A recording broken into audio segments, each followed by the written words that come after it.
Hi, I'm Laurie McMillan. I'm Lindsey Wotanis.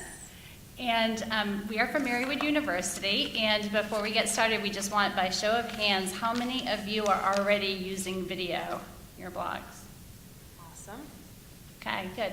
We have, our presentation is geared to help you at whatever stage you are at with video, even if you're at 0 stage. Although our own experience is a little different because our primary channel is a YouTube channel, and we actually use the blog to support our YouTube channel. So before we go further, we want to introduce you to our project. And so we have a little trailer to show you and tell you more about what we do. I'm Lindsey. I'm Laurie. And together, we're Winky Face. Two professors Who are combining work and fun on the internet. We decided we needed to know social media to teach social media. YouTube seemed like a great platform to jump in so we can help our students jump in too. We do parodies of faculty life, Interviews with literary characters. and behind the scenes vids. You should subscribe if You're a professor. you're a teacher. You're a student. You love to read. You love to laugh. You like to think. You love to laugh. Wait, I think people should subscribe if they like to laugh. I've got a great idea. I think they should subscribe if they like to laugh. I think she's talking about you. Yes. Yes, I am. So we'll see you over in our other vids. See ya. So that is a little taste of Winky Face. Most of our other videos are a little crazier than that one, even if that's imaginable. Let me see if I can get back to that. So we understand that you guys may not be doing the same sort of thing that we're doing, which is to create primarily videos, but we thought that it would be great to talk to you about how you can use videos, start a YouTube channel, to really enhance what you're already doing on your blog and maybe open up your market, reach a new audience. So Laurie's gonna take it from there. So why even use video? Well, just like text does some things and then suddenly you have images and it's doing other things, video is a whole other way to reach your audience. And we're not saying to use video all the time, but it's great for certain things. If you're giving directions of some sort, oftentimes the hands-on directions are easier. Or if you have a lot of personality and you want to entertain, sometimes you can do it differently in video than you can in just text and image. Which is why we use video. Because we're goofballs, Yes, and we we like to are. entertain people. So one of the things you need to keep in mind is that, as Laurie said, you don't want to have to use video all the time. That's not necessarily going to work for you. But what you need to do is think through, what do you have to offer an audience? What are they looking for from you? And what are you trying to do with that audience? Are you trying to persuade them, entertain them, change their belief systems? And so after you do a full assessment of that, you can really think about how can I use video to accomplish some of those goals. Now, before you set out to start your channel, start your videos, it's a good idea to check out some of your competition. So maybe other people who are in your niche are already doing stuff with video. Scope out, get on YouTube, search around, see what other people are doing, and it could provide a great platform to find inspiration, maybe that you get some ideas. And we've been hearing that kind of as a theme, I think, today. Scoping out other blogs, other videos, and see what you can bring that's unique to that platform. So these are some of the things that have played in our heads, and they might be playing in yours. I'm clueless. You can't teach an old dog new tricks. What if I suck at this? I don't have money to buy the equipment. What if people laugh at me and I'm not making them laugh on purpose? I'm afraid. And I don't have time to learn something new. Are you crazy? Well, chances are that you might hold some of these doubts even after this amazing 20-minute presentation. But we recommend that you just fast forward and go right to Stage 5, acceptance. That it's going to take some learning if you're new to video. And we've kind of coined the term learning curving because we feel like at every stage of the game, that is what we have been doing. So as you might have heard in our introductions, we are teachers, and I think it's fair to say that we were primarily trained in writing. And so we realized, though, that this is a whole new world, and our students are in it, and we need to be, too, in order to help them out. So we had to just jump in and try to do a lot of it ourselves. The good news about YouTube especially is that it is primarily a platform for amateurs, and it's a very forgiving platform. So there are going to be lots of people like you out there who are just learning as they go. And as long as you have a decent message and they can at least hear and see you reasonably well, you're probably going to make it all right. And the other thing too is if you already have a blog and you have an audience, you are producing content. You are good at what you're doing. So this is just another avenue to explore and take a chance with. So today, we hope to help you fake it till you make it in 3 easy steps. Step 1, create a simple production plan. So again, another thing we've been hearing all day is that if you really want to make a good go at something, you really need to think through a plan before you begin. And that is especially true for video. I know that a lot of people will be like, okay, I have a camera in my pocket. Let's just get going. And that's a good motivation, but it's sometimes doesn't always end well. So creating a simple production plan is really important, and Laurie's going to tell you a little bit about how we do that. This is actually a picture of one plan. We were abroad and we actually made kind of it was almost on the spot video, but we used a format we had used before. So we kind of knew what the end product would look like, and we just needed to really list the individual shots that we were going to take so that we could make sure that we got each of those shots. If you don't get the shots, the editing's not going to work. Now, when we were starting out, our plans were way more complex than this because we didn't already have a pattern and a mold that we were working with. So if you're doing something complex for the first time, you definitely need a more sophisticated plan. If you're doing a simple project to start, then you probably really could get away with a rather simple plan, but you still do want to think about, well, what is my end product going to look like? And you don't want to wait until after you've shot the video to figure that part out. That's a really important tip. So that's lesson 1. Lesson 2, purchase just enough equipment to get you started. It's probably fair to say, how many people would have a video camera in their pockets today? You have a phone. If you have a phone, you most likely have a video camera in your pocket, which this is my phone. You really do want to try to have some kind of a video camera with at least basic HD capabilities, because that's going to give you the clearest kind of picture for YouTube. And then another important thing is a tripod, which you can get for as little as 20 bucks at Target. A tripod is really important, and this is one of the things I'm always stressing to my students. They're over there today, so they've probably heard this spiel like a million times, but what? We're not using tripods. I know, they're violating the rule at this very moment that they know that they shouldn't be violating. Use a tripod, because unless you are trying to create the Blair Witch Project, Here's another tripod. are you creating a Blair Witch Project over there? You are going to have shaky video. Even if you think you're like super solid and steady, you're going to shake. You're a breathing human being. And so that is going to create some natural movement. So whenever possible, use a tripod. So those are the 2 things you absolutely need to get started. If you want to get a bit more sophisticated, you can think about mic and lighting. Laurie's going to talk about that. So you don't always need a mic, you don't always need special lighting. If you can capture decent sound, that's wonderful. But sometimes if you're outdoors, wind is really a problem, and you might be in an indoor space that has a lot of background noise. And the audio is very important for YouTube video. Lots of it is amateur standards there, but you need basics. In terms of lighting, you just don't want your subjects to be super dark. So it's important that the lighting is shooting on your subjects rather than people like being positioned in front of a window or that sort of thing is a bad idea. If you are going to invest in equipment, these are good ways to move forward. And you can basically get all of this equipment if you just look at online reviews for $200. And that is low-end things, but it's enough if you're like, yeah, I want to get started, but I want it to be at least a little bit decent, then you can spend $200 and you're all set. Yeah, so we have a couple of props to show you today. We have some examples of tripods. I have actually a handheld tripod that I use a lot when I'm shooting on the fly with my phone, and it actually kicks out, so if I were to put it on a tabletop, I can do that. So that's really handy. There's a cool site called Photo Jojo. They have tons of cell phone adaptments.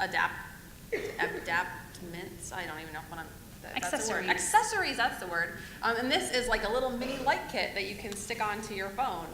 If you are in a dark spot. It's actually dead right now, sorry, I forgot to charge it. but it would flash on and give you awesome additional lighting. And if you have a very simple pair of headphones that come with your iPhone or any other phone you have, that comes with this little thing that's, oh, you can adjust the volume, but it's actually also a microphone. If you've ever used the phone by talking into that, you know you can talk to people on the phone. You can also use that as a kind of really very basic lavalier microphone. I think this is me also. So just a couple of filming tips. Again, we already talked about the tripod to avoid those Blair Witch type of projects.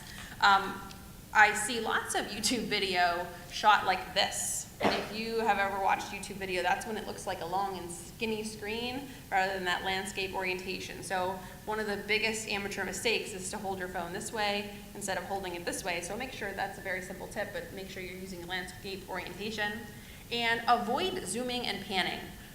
This is a surefire sign of amateur videographer. You want to just have a very straight and steady shot, and you can do a lot of zooming in post-production. There's an effect called the Ken Burns effect, which will allow you to zoom in post-production and not, worrying about, am I steady, am I moving too fast or too slow? Because again, that can help create that Blair Witch effect. So far we've covered make sure that you have a plan and you can get started with basic equipment and just use that equipment well. So lesson 3 is probably the scariest lesson for a lot of people because it involves using software that you might not be familiar with, and that's the editing part. Basically, we use free software. We are using iMovie. I've also used Movie Maker and I've used YouTube editing. But the YouTube editing tools don't always translate well to mobile devices, so I actually have stayed away from that because I ended up having to redo things. But you can use free editing software, and there's lots of help available to guide you with it, so that's a great way to get started also. So just a couple of things to think about in lesson 3 when you're experimenting for the first time potentially with video editing is don't be so hard on yourself, because this is probably the hardest part. Anybody can pick up a camera, right, and shoot some video. But then having to try to put it together in a way that looks kind of jazzy and semi-professional is a challenge. So take it easy when you start. Start simple. Maybe instead of having like the sophisticated plan where you're going to put together a 5-minute mini movie, talk to your audience in a one-take sort of way where you set up a tripod and you sit behind the camera and you just say what you need to say in kind of one take where you know you're going to have minimal cutting to do when you get to editing. Because video editing is nonlinear, so it's very different than, say, editing a blog post with words. You've got to think about sound, pictures, background music, cutting and clipping, and so it can get a little tricky at the beginning. But there are so many tools out there to help you. YouTube is one of the tools that can serve as a great platform for finding out, hey, I'm stuck on how to adjust my audio. Type that into YouTube, and there's probably already a video out there that is going to walk you step by step through that process in whatever platform you're using. And again, get inspiration by watching other videos. See how other people are doing editing. See what you like, what looks nice to you, and use those as inspiration. So this is an image of an iMovie screen, and it has the basic features that would be available in pretty much any kind of movie editing program. So on the top left, those are individual clips that would be used to make the movie. In the bottom screen, the clips are dragged down, and they're just put in the order of the movie. There are other features that aren't really clear on this picture, but where you would be able to choose titles to add and music to add, and where you would actually see your different file folders. Because this is from iMovie, they call their file folders events, but they're really just file folders. And yeah, I don't work for iMovie, or I would change that name. And in the right corner, that is where you can preview your clips. So if you've highlighted the clips in the top left, then you can preview those. But if you have highlighted part of the movie, then that's what you would be previewing. So it's the preview screen to see what you've come up with. And again, this might be arranged in different ways in different kinds of editing software, but if you kind of have the idea that, okay, these are going to be the main elements, then it makes it easier to get started with it. So that is, in a nutshell, what we've been working on for the past year and a half. We set out to create fun videos because we wanted to be better teachers, and we don't have a whole lot of time. So unlike the full-time bloggers in the room, we are working full-time and kind of squishing this in in every free moment that we have. So we started at I suck on the chart here, or at least we felt like we started at I suck. Some days we feel like that again. I mean, now we're presenting at BlogCon, so we're pretty much at I am mythical.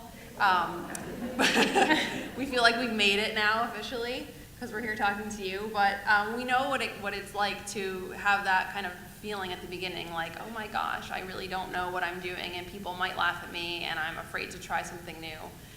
And we went through all of those emotions, but we decided that having fun and kind of contributing what we had to contribute was more important than, like, oh my God, am I gonna look weird on the screen, and am I gonna sound weird? And then we still feel like that when we watch back clips, like, but we do it anyway, and we just keep going.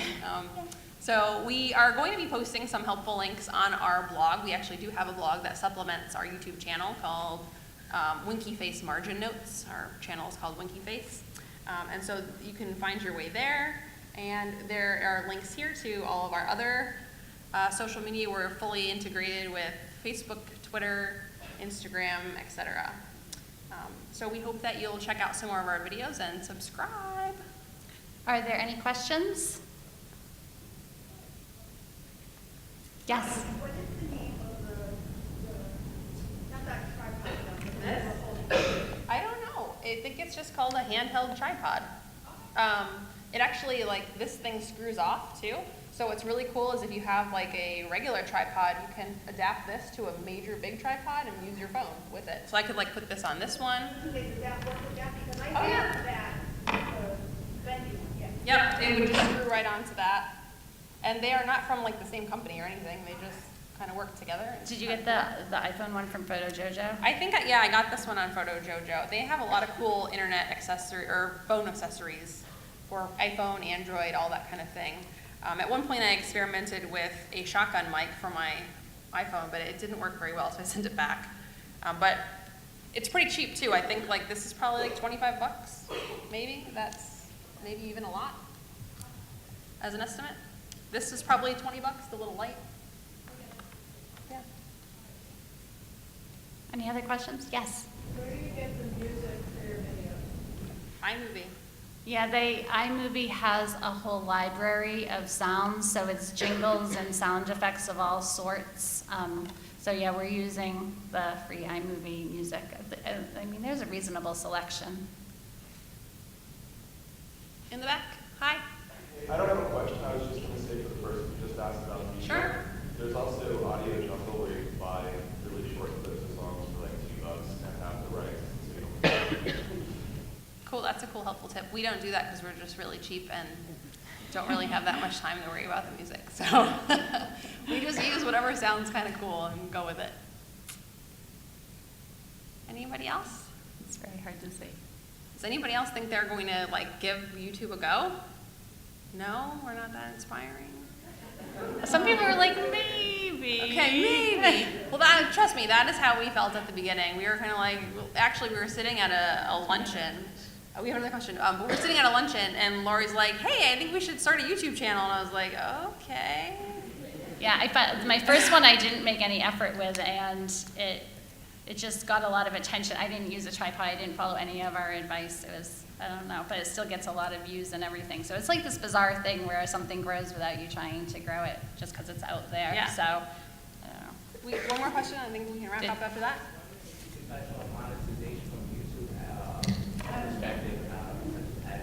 Yeah, sure. Monetization on YouTube is actually very easy to do. You have to make sure that you're not using any kind of copyrighted material because it would be taken down. But basically, it's in the advanced settings that you can monetize your videos.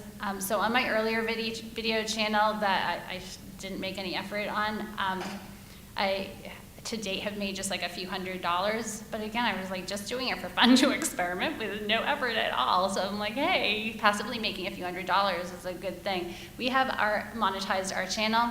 But we're really still working on building our subscribers and everything, so we haven't made real money on ours yet. Again, we're not doing it full time like some of the bloggers. So I think part of it is like, yeah, you got to be on YouTube for a while. You got to find your niche audience, and we're still in the process of working on that. But it's not hard to actually set up, and then Yeah. YouTube does the rest. One of the things that we kind of realized through the process is that it's hard. It's hard to make it in the internet. As I think the photo blogger said earlier, the internet is huge. There's lots of people out there doing cool stuff. And so you have to kind of find interesting ways to break through the chatter and the clutter. And I think it's easy to get discouraged. I mean, we've been doing this for a year, and I think, you know, we are not at the place where we had hoped we would be by now, but we're like, okay, well, we still like doing what we're doing, so we're going to keep going and see what happens. Thank you. Thanks so much.